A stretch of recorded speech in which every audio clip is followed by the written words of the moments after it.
بنگال والوں اگر برا نہیں مانے تو ایک بات کروں ہاتھ جوڑ کے، مسجدوں کے 2-2 کروڑ کے مینار بنانے کی بجائے کوشش کرو کہ وہ 2-2 کروڑ غریبوں پہ خرچ کرو اور ان کو مضبوط کرو۔ اگر ہماری قوم 10 سال میں مضبوط ہو گئی تو 2 نہیں بلکہ 10 کروڑ کے مینار ہم بنا سکیں گے۔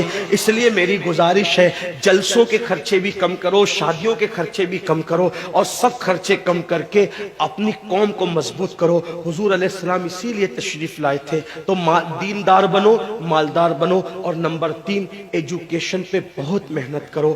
کوئی بھی جاہل نہ رہے، کوئی بھی ان پڑھ نہ رہے، خوب پڑھاؤ اپنے بچوں کو۔ 10ویں 12ویں تک کبھی مت رکنا، بلکہ اپنے بچوں کو IAS بناؤ، IPS بناؤ، ڈاکٹر بناؤ، انجینئر بناؤ۔ ڈاکٹر بھی BUMS والا مت بناؤ بلکہ MD اور اعلیٰ سے اعلیٰ ڈگری دلاؤ۔ اب آپ کہیں گے مولانا پیسے نہیں ہے، میں آپ سے کہتا ہوں ہر سال عید پہ نیا کپڑا نہ بنانا پڑے نہ بناؤ، دھلے ہوئے کپڑوں پہ عید کر لو، لیکن اپنے بچوں کی تعلیم پہ خرچہ کرو۔ اسی طریقے سے کسی اور جگہ پر پیسے لگانے کی بجائے 10 سال اگر ان 3 نکات پر آپ نے محنت کر دی، دیندار بنو، مالدار بنو اور ایجوکیشن کو عام کرو، ہر بندے کو پڑھا لکھا بناؤ۔ آپ کہیں گے مولانا نوکری نہیں ملتی، میں کہتا ہوں ہم نوکری کے لیے نہیں پڑھتے، ہم اچھا انسان بننے کے لیے پڑھتے ہیں۔ اس لیے کہ پڑھے لکھے کی تجارت میں ان پڑھ کی تجارت میں فرق ہے، پڑھے لکھے کی گفتگو میں ان پڑھ کی گفتگو میں فرق ہے، پڑھے لکھے کے اٹھنے بیٹھنے میں ان پڑھ کے اٹھنے بیٹھنے میں فرق ہے۔ دیکھو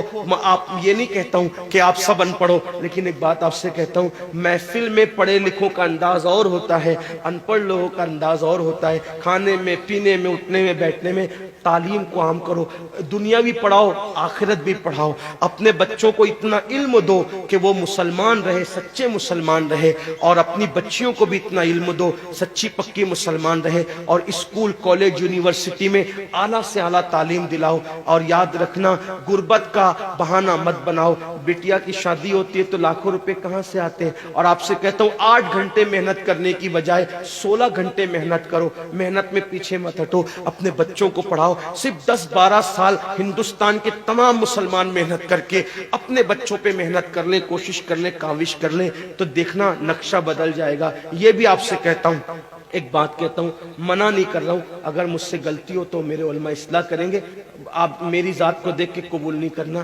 باپ کے چہلم پر 40 دیگ پکانے کی بجائے 1 دیگ پکاؤ، ان 40 دیگوں کا خرچہ بچا کر کسی بچے کی تعلیم پر اپنے باپ کے ایصال ثواب کے لیے خرچہ کر دو۔